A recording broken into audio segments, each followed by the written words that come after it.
A gente não tem muitas notícias boas. Parece que a gente só recebe notícia ruim, a gente liga a TV, é só coisa ruim acontecendo, é só maldade, é só injustiça. A gente vai pra internet, é só coisa ruim, é só maldade, é só notícia ruim, é guerra, é fome, é crianças passando por coisas terríveis e isso vai enchendo o nosso coração. Parece que tudo à nossa volta é só maldade, injustiça e notícias ruins. Mas nesse vídeo eu quero te dizer algo, eu tenho uma notícia boa pra você. Esse é o primeiro vídeo desse retorno do canal e hoje já damos início ao nosso primeiro quadro, que se chama O Evangelho é Sobre. Infelizmente, nos dias de hoje, o Evangelho está sendo distorcido. O verdadeiro Evangelho de Cristo está sendo distorcido e muitas vezes substituído por um falso Evangelho. E o propósito desse quadro é exatamente esse, é nos guiar e nos levar de volta ao verdadeiro Evangelho de Cristo, um Evangelho puro, que não se mistura com outras coisas, com teologias e doutrinas que não vêm de Deus, mas vêm de homens. O propósito desse quadro é nos afastar exatamente de um evangelho como Paulo vai citar em Gálatas 1 para a igreja. Infelizmente, nos dias de hoje, a gente ouve muitas coisas ruins, a gente não tem muitas notícias boas. Parece que a gente só recebe notícia ruim, a gente liga a TV, é só coisa ruim acontecendo, é só maldade, é só injustiça. A gente vai pra internet, é só coisa ruim, é só maldade, é só notícia ruim, é guerra, é fome, é crianças passando por coisas terríveis e isso vai enchendo o nosso coração. Parece que tudo à nossa volta é só maldade, injustiça e notícias ruins. Mas nesse vídeo eu quero te dizer algo, eu tenho uma notícia boa pra você. O Evangelho tem como significado boas novas. Na nossa linguagem é boa notícia. O Evangelho é uma boa notícia. E que boa notícia é essa? Qual que é a boa notícia do Evangelho? Mas primeiro, para a gente entender um pouco melhor, a gente precisa voltar lá para o início, lá para o começo, lá em Gênesis, na criação. Deus, ele criou todo o mundo, céus e terra, e criou toda a natureza, os animais e também criou a humanidade. E conforme Deus ia criando, ele via que as coisas eram boas. E quando ele criou o homem, ele viu que era ruim o homem estar só. Então ele criou a mulher. Ele criou a humanidade. E nós fomos criados por um propósito. Talvez você tenha uma crise existencial e você não entende o porquê você nasceu, o porquê você existe, né? E talvez você faça perguntas, qual é o propósito da minha vida? Às vezes você está tão desiludido com esse mundo, com as coisas desse mundo, que você não sabe se a faculdade que você faz é a que você queria fazer, que a profissão que você está é a profissão que você realmente queria.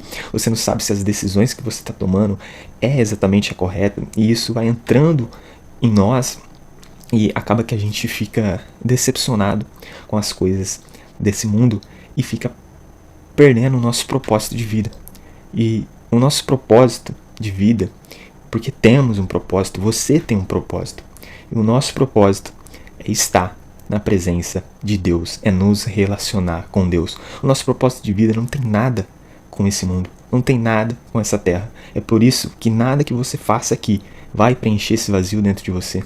Nada que você faça aqui vai te satisfazer, porque o seu propósito não está nessa terra, está em Deus. E o nosso propósito é se relacionar com Deus, é estar na presença de Deus. E a gente vai ver isso logo depois, após da queda. A gente vai ver um versículo interessante ali em Gênesis, capítulo 3, versículo 8. E o texto diz assim: ouvindo o homem e sua mulher os passos do Senhor Deus, que andava pelo jardim quando soprava a brisa do dia, esconderam-se da presença do Senhor Deus entre as árvores do jardim. Veja, aqui fala que Deus andava pelo jardim, os passos de Deus tinham som, ou seja, Deus estava presente naquele jardim. A presença de Deus era real.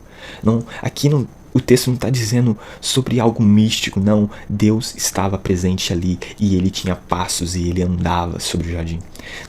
Deus criou a humanidade para estar com ele, para se relacionar com ele. E lá em Gênesis capítulo 1, versículo 20, a gente vai entender um pouco melhor isso. Olha só o que diz o texto. Disse também Deus: encham-se as águas de seres vivos e voem as aves sobre a terra, sobre o firmamento do céu. Assim Deus criou os grandes animais aquáticos e os demais seres vivos que povoam as águas, de acordo com as suas espécies, e todas as aves de acordo com as suas espécies. E Deus viu que ficou bom. Então Deus os abençoou, dizendo: sejam férteis e multipliquem-se, encham as águas dos mares e multipliquem-se as aves da terra. Passaram-se a tarde e a manhã, e esse foi o quinto dia. E disse Deus: produz a terra seres vivos de acordo com as suas espécies, rebanhos domésticos, animais selvagens, os animais seres vivos da terra, cada um de acordo com a sua espécie. E assim foi. Deus fez os animais selvagens de acordo com as suas espécies, e os rebanhos domésticos de acordo com as suas espécies, e os demais seres vivos da terra de acordo com as suas espécies. E Deus viu que ficou bom. Então disse Deus: façamos o homem à nossa imagem, conforme a nossa semelhança. Domine ele sobre os peixes do mar, sobre as aves do céu, sobre os grandes animais de toda a terra, e sobre todos os pequenos animais que se movem rente ao chão. Criou Deus o homem à sua imagem. A imagem de Deus o criou. Homem e mulher os criou. Olha só o que diz esse texto. Esse texto diz que Deus criou os animais aquáticos, os animais terrestres, e Deus criou as águas para que os animais aquáticos pudessem habitar. E Deus criou a terra para que os animais terrestres pudessem habitar. Mas quando Deus criou a humanidade, criou o homem e a mulher, ele disse: faça o homem a nossa imagem e semelhança. E ele está falando aqui, né, a nossa, por causa da Trindade, Deus Pai, Deus Filho e Deus Espírito Santo. Mas nós fomos criados à imagem e semelhança de Deus. Enquanto os animais aquáticos foram criados para estar na água, os animais terrestres para estar na terra, nós fomos criados para estar em Deus. O nosso habitat natural não é a água, não é a terra, não é esse mundo, é Deus. Deus é o nosso habitat natural. E a primeira coisa que você precisa entender sobre esse evangelho é isso, que você vive uma vida para Deus e não para esse mundo. E o grande problema da humanidade é que a gente vive mais para esse mundo do que para Deus. E é por isso que a gente se decepciona. É por isso que a gente tem grandes doenças emocionais. Por isso que a gente não consegue achar um sentido na vida. Porque a gente está procurando no lugar errado. A gente está procurando nesse mundo. Mas a nossa resposta é Deus. E o homem e a mulher, Adão e Eva, trocou Deus pelo pecado. Trocou Deus pelo pecado. E não só foram eles que trocaram Deus pelo pecado. Não só foram eles que comeram aquele fruto proibido e que trocaram Deus. Mas nós, quando pecamos, trocamos Deus pelo pecado. A gente está dizendo para Deus que o mais importante para nós é o pecado na nossa vida do que a presença dele. E é isso que eu quero te desafiar hoje, a viver para Deus e não para o pecado. De entender que o propósito de vida nosso está em Deus, não está numa pessoa, não está em uma profissão, não está nas coisas dessa terra. Mesmo que a gente tenha que fazer algumas coisas aqui na terra, como trabalhar, estudar é bom, mas a nossa vida não tem que estar focada nisso. A nossa vida tem que estar focada em Deus e estar na presença de Deus. E qual é a boa notícia? A boa notícia do Evangelho é que mesmo que o homem trocou Deus pelo pecado, Deus não desistiu do homem. Deus ele expulsou sim Adão e Eva daquele jardim, mas ele não desistiu da humanidade. Ele expulsou porque por causa do pecado deles, eles não poderiam habitar na presença de Deus.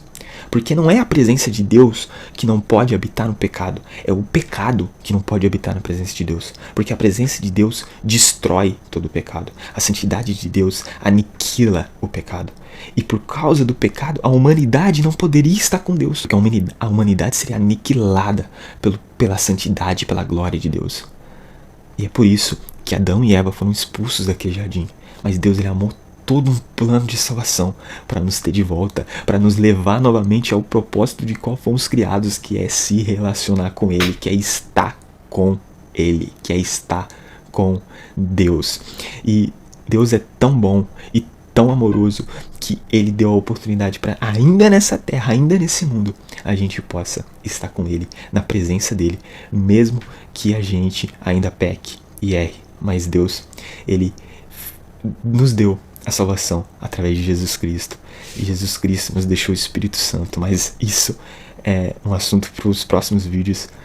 para que a gente entenda um pouco melhor desse plano de salvação de Deus para nos ter de volta, para nos resgatar do pecado. Nesse primeiro vídeo, eu só queria te mostrar isso, que Deus não desistiu de nós, que mesmo que esse mundo, tudo que está acontecendo é ruim, é horrível, é maldoso, é injusto, ainda existe um Deus que zela pela humanidade, que ama e que nos deu a oportunidade de viver uma vida, não no pecado, mas nele, de ter uma perspectiva diferente do que é a vida. E eu quero que você entenda isso e que você viva para Deus e não para as coisas desse mundo. E esse foi o assunto do primeiro vídeo, sobre o porquê fomos criados, qual que é o nosso propósito de vida através do Evangelho, através daquilo que Deus nos deixou, que for as suas escrituras. E o primeiro desafio que eu tenho para você é conhecer a Deus mais e mais. A gente fomos criados para conhecer a Deus, que a gente possa conhecer esse Deus, que a gente possa viver esse propósito de vida, que é conhecer a Deus. Então, comece lendo a palavra dele, falando com ele todos os dias, mas conforme esse quadro vai passando, você vai entender um pouco melhor sobre esse Deus, sobre quem é Deus. Então, se você puder deixar seu like, se inscrever no canal, ativar os sininhos e compartilhar esse vídeo para alguém que precisa ouvir essa palavra, eu fico muito agradecido. Muito obrigado por chegar até aqui e a gente se vê na próxima.